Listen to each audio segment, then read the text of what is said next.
What are you doing? Are you in the mood for some really, really complicated thinking? So I want to challenge you. Tune on in.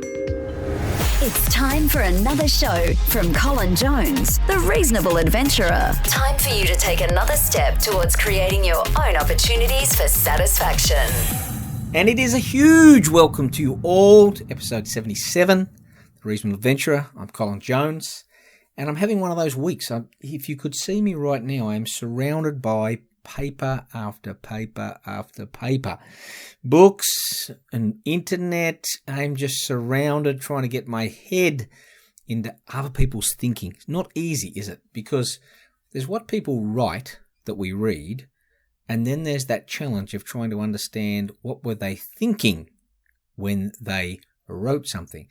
Not only what were they thinking, but what was influencing what they were thinking as they were writing. Not easy when we're dealing with matters of philosophy and the way that people look at what exists and how it exists and the like.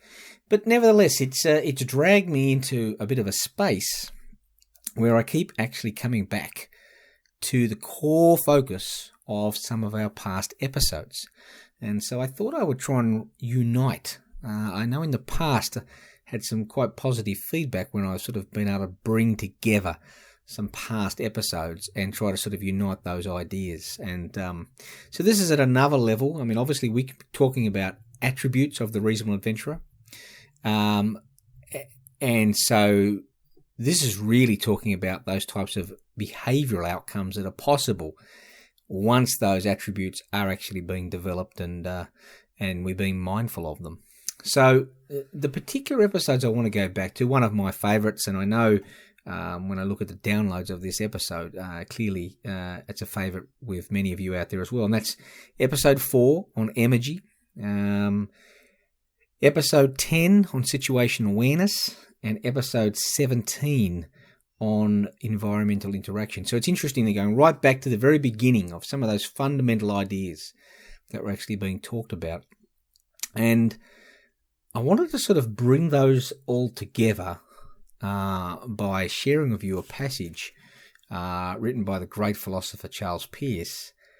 He wrote this a long time ago, I think 1902, in a really cool paper called A Neglected Argument for the Reality of God. So I won't read you the whole paper or talk about the paper, but there is one particular section in here where he's talking about the type of reasoning that it takes. And the more I think about it, the more I think it's like this crazy mind thing. We think of entrepreneurs and we think of maybe reasonable adventurers as people capable of creating these opportunities for satisfaction. And it's easy to apply some form of logic to this. They must be very clever, these people who find these opportunities for their future satisfaction. They must be smarter than other people. And, I'm wondering to myself, is that the case? Or might it be that they're crazier than other people? Might it be that they're actually just more willing to contemplate unknown things, more willing to contemplate what must exist for something to be able to occur? So they've already got a sense of what that future outcome is they would like to achieve. They just don't quite know exactly how you would achieve it. So they're willing to sort of bring in all manner of plausible inputs and play with them and think about what it would actually take for these things to work. But Peirce uses this word Ret Reduction, which I use a lot. I actually haven't talked about it before, I'm pretty sure. But in pulling all these things together and suggesting to you that you have this capacity for creating opportunities for satisfaction, I'm thinking, have I missed something here? Have I missed something about your crazy minds that we really need to sort of be mindful of, and also trying to cultivate this capacity for crazy thinking? And I'm not talking about crazy thinking in the sense of what does it take to be creative in our thought. I'm just actually talking about a form of logic which is based on your inner orientations and your imaginative speculation.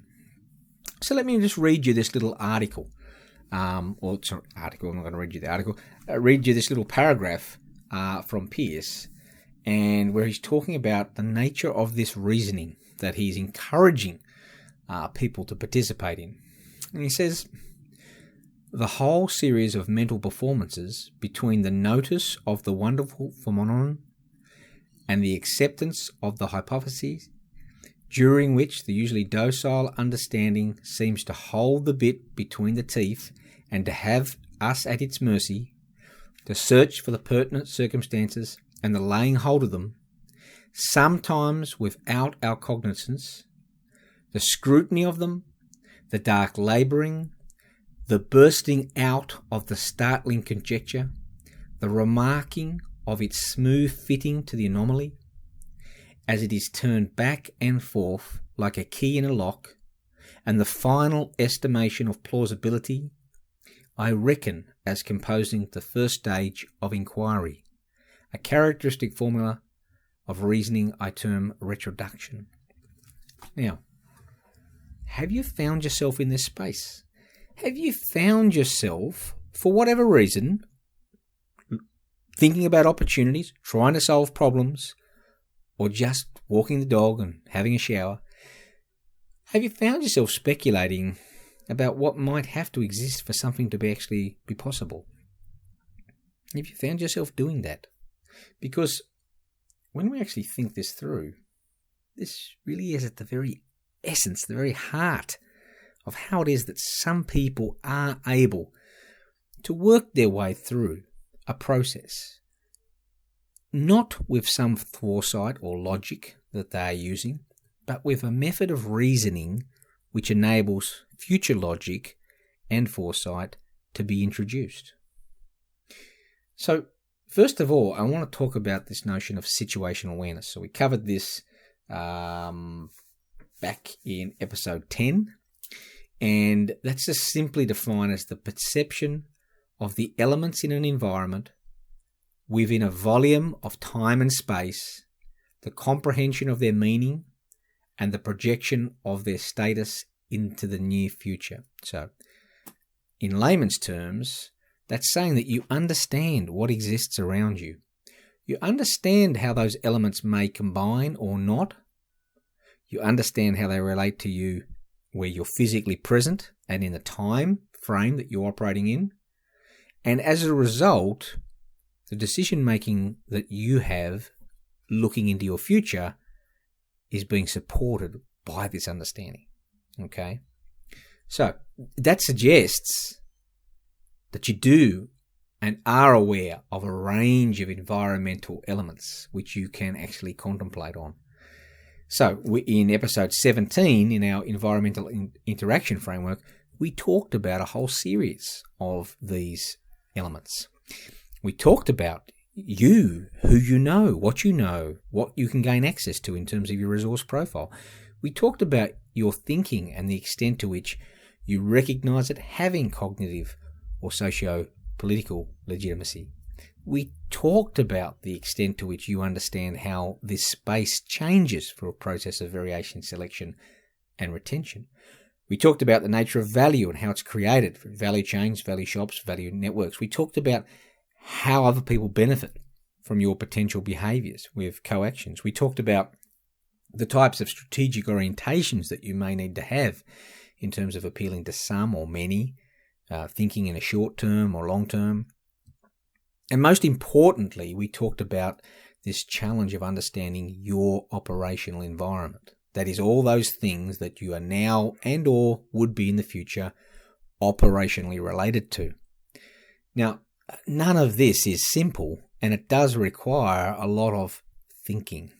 And this is where I think people who do have that capacity for thinking about their thinking actually have a great advantage, because they're taking the time to smell the roses. They're looking around them. They're trying to make sense of things.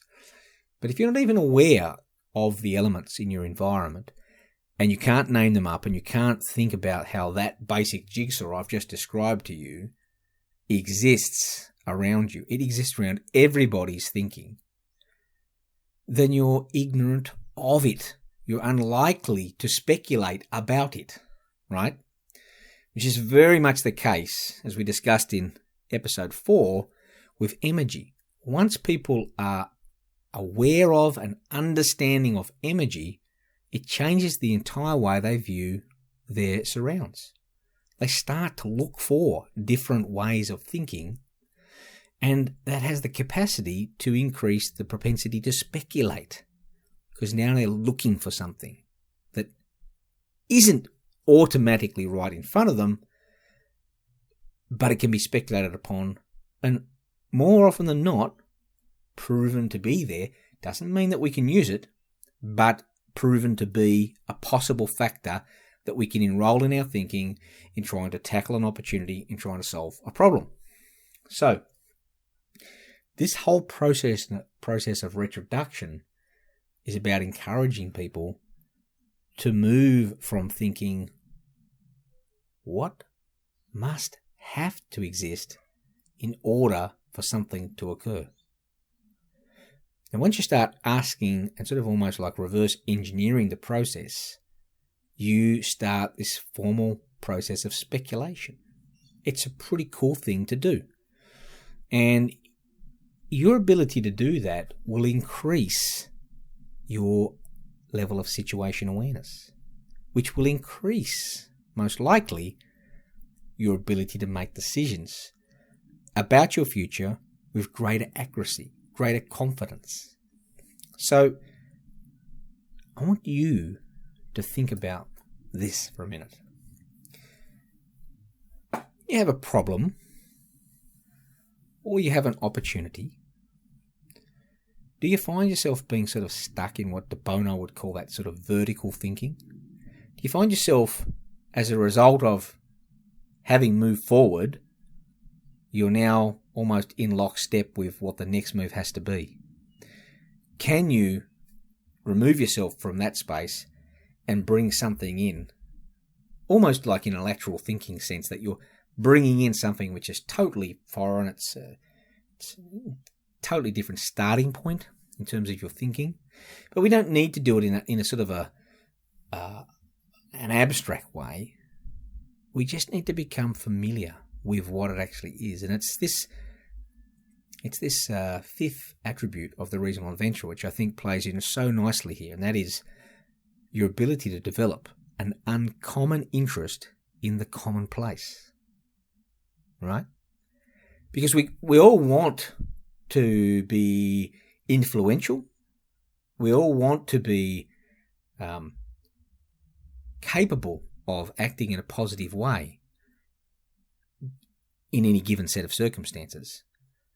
But what if you're essentially walking around this planet with a blindfold on? You may be able to see shades and little bits enough to stop you bumping into things too often. But what if you've got this metaphoric blindfold on? What if we could take it off and you could start to really see, so with clarity, these things are in front of you? Now, I can't claim that the environmental interaction framework that's alluded to in episode 17, I can't claim that that will provide you with clarity for everything that will ever matter in front of you. But what I can do is I can assure you that it will help. It will help you to start to see the things, and it will help you to develop an uncommon interest in the commonplace. So that's definitely a plus, right? It's definitely a plus. And to the extent that you can then understand the nature of the questions which need to be contemplated, the answers to which you need to start to speculate upon, what must have to exist for something to occur, then you're a fairly good chance to start finding energy, because it essentially is all of those invisible and unobservable mechanisms which surround us. They're there. They have an existence independent of us. Whether we see them or not, it's there, right? The big challenge is, can you find a way in? Just as Pierce says, I love it when he says this. the scrutiny of them, the dark labouring, the bursting out of startling conjecture, the remarking of its smooth fitting to an anomaly as it is turned back and forth like a key in a lock, the final estimation of its plausibility. This is 110 years ago. Wow, what a smart man. Don't you love it when you read something so long ago and people already had it worked out? They already worked out what it would take to succeed. And of course those words then get lost and forgotten. But he's obviously a pretty smart cookie. And I dare say he had a very strong uncommon interest in the commonplace. Because this has been the way of thinking that we've always had. People have had a capacity to speculate upon what is in front of their very eyes, always. And yet, that brings us back to the crazy mind. I'm happy, very happy to be considered to have a crazy mind. I'm happy to be considered a bit too light-hearted, a little bit too immature, a little bit too incapable of logical thought. Because I know in reality that I'm capable of all of those things. But we don't need to use them always in the one way at the same time. There are other ways we can engage cognitively with issues, problems, opportunities, right? And this ability to develop an uncommon interest in the commonplace is so central for us being able to stop, smell the roses, start asking different questions, talk to other people, allow our assumptions to be challenged, allow ourselves to challenge other people's assumptions. And before we know it, we actually have an entirely different way, right, of being able to actually solve something. So there's my challenge to you. My challenge to you is to go back and have a listen to episode 10, right? And having listened to episode 10 and thinking about how you can develop this greater uncommon interest in the commonplace through developing your perception of the elements of the environment and your understanding of how these things fit together, so that you have greater confidence in terms of your ability to project your decision making going forward, then I want to challenge you to go back to episode 17. And I want you to listen to that again and think about environmental interaction and the framework that I'm offering there. And start trying to find those elements in your own environment to develop that perception about those things. And then if you haven't already been there, take a listen to episode 4 on energy and start to see if you can find the ultimate mechanisms for you. The energy, which is always present and waiting for you to tap into it and use it to your advantage. So, that's my challenge to you. I'm giving you some homework. I see the connections between these things. I also see the different type of thinking that it's going to take. And so my final challenge for you is for you to challenge yourself to ask different questions. Questions like, what would have to exist for something to be possible? For something to be possible is entirely up to you. Is it a problem you need to solve? Is it an opportunity that you think exists? Those missing bits in our thinking, quite often we can't close them down with normal logic, right? The normal thinking that we're sort of schooled into having. Sometimes it takes this leap of faith. It takes this ability to sort of actually move beyond where we're actually at, this speculative thinking. So, there's a challenge. You can do it in your car, you can do it on the train, you can do it walking down the street, you can do it just before you go to sleep, you can do it when you wake up, do it anywhere you want, right? Set yourself a problem you want to solve, an opportunity you'd like to tackle.